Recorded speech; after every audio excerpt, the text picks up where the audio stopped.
কালোবাজারি আমি জানতে চাই এই শেখ হাসিনার কাছে, আমি জানতে চাই কাউয়া কাদের কাছে। আগে না খেয়ে থাকতে কে বলেছে? আগে চাউল ছিল 12 টাকা কেজি, এখন চাউল কিন্তু 90 টাকা কেজি। আগে তেল কিনতাম আমরা 32 টাকা কেজি, এখন তেল কিনি 220 টাকা কেজি। আগে পেঁয়াজ কিনতাম 8 টাকা 5 টাকা কেজি, এখন পেঁয়াজ কিন্তু 100 টাকা কেজি। আগে কাঁচামরিচ কিনতাম 20 টাকা কেজি, এখন কাঁচামরিচ কিন্তু 1000 টাকা কেজি। এই কোন দেশের সরকার? এই কোন কালোবাজারি? এই কোন কালোবাজারি? আমি জানতে চাই এই শেখ হাসিনার কাছে, আমি জানতে চাই কাউয়া কাদের কাছে, আমি জানতে চাই হাসান মাহমুদের কাছে। তোমরা যে বড় বড় কথা বলো দেশের উন্নয়ন হচ্ছে, কিসের উন্নয়ন করছো? কাঁচামরিচ 1000 টাকা কেজি, এই উন্নয়ন। চাউলের কেজি 100 টাকা কেজি, এই উন্নয়ন। গরু মাংস 1000 টাকা কেজি, এই উন্নয়ন। বিএনপির সরকারের আমলে ছিল 60 টাকা গরুর কেজি, 60 টাকা। ছেলে মেয়ে ভাই বোনদেরকে নিয়ে খুব সুন্দরভাবে খাইতে পারতাম। এখন আমরা তো গরু মাংস দূরে থাক, মুরগির ঠ্যাঙের কাছেও যাইতে পারি না। কেন? এই যে আমরা কি বাংলাদেশের সরকার নয়? ওই আওয়ামী লীগ, যুবলীগ, ছাত্রলীগ, মহিলা লীগ, শ্রমিক লীগ, হকার্স লীগ, এরাই তোমার মানুষ। আমরা বাংলার জনগণ কোনো মানুষ নয়, আমরা রিক্সা শ্রমিক কোনো মানুষ নয়, আমরা গার্মেন্টস শ্রমিক কোনো মানুষ নয়, আমরা মোটর শ্রমিক কোনো মানুষ নয়। তাহলে তুমি কার ভোটের অধিকারের সরকার? কার ভোটের অধিকারের? তুমি রাতের ভোটের অধিকারের সরকার। কালো রাত্রে ভোট করো, দিনের ভোট রাত্রে করো, এই সরকার। তুমি মনে করো না বাংলার জনগণ আর বসে থাকবে না। আমরা পাখানাদার বাহিনীকে বাঁশের লাঠি দিয়ে ভাগাইছি, আবার দরকার হলে 71-এর মতো এই 2023 সালে আবার একটা যুদ্ধ করব। সেই হলো বাংলাদেশ যুদ্ধ আবার ঘোষণা করা হলো।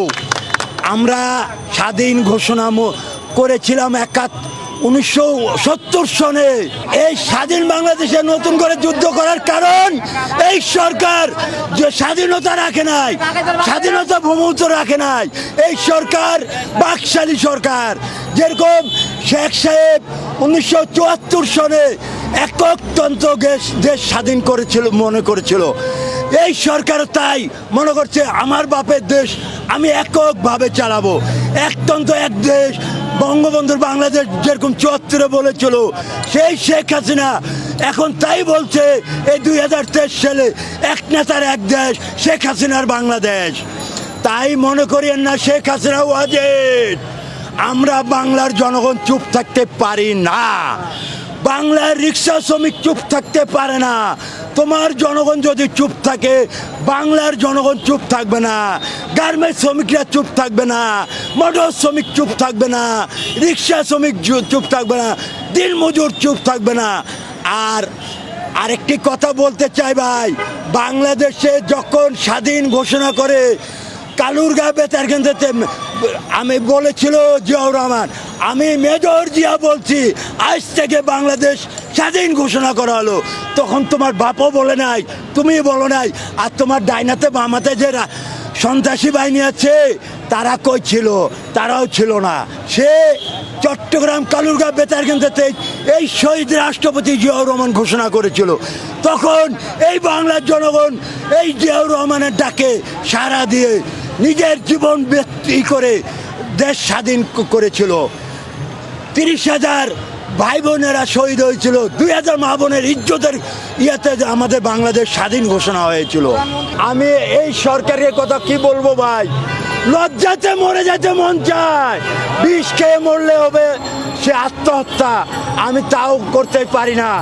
আমি কলা গাছে ফাঁসি দিতে চাই, কলা গাছ বলে তুমি লজ্জায় কি? এই সরকারের চলন দেখে আমাকে লজ্জায় মরে যেতে মন চায়। কি উন্নয়ন করেছে? সে এটা উন্নয়ন করে নাই, সে নিজের ওই যে ভাঙ্গা ঝোলা পেট ভরে বিদেশের মাটিতে বাড়িঘর করার জন্য এটা জনগণকে দেখাচ্ছে। এটা খরচ হয়েছে 10 টাকা। আপনি 100 কোটি টাকা এটার বাজেট দেখাইছে, 10 টাকা খরচ করে 100 কোটি টাকা বাজেট। এটা কার টাকা? ওর বাপের টাকা? হ্যাঁ, এটা আমাদের জনগণের টাকা। এই যে আরেকটা কথা মনে পড়ায় দিলেন, 26শে মার্চ মোদিকে দাওয়াত দিয়ে এনে বাসর করার জন্য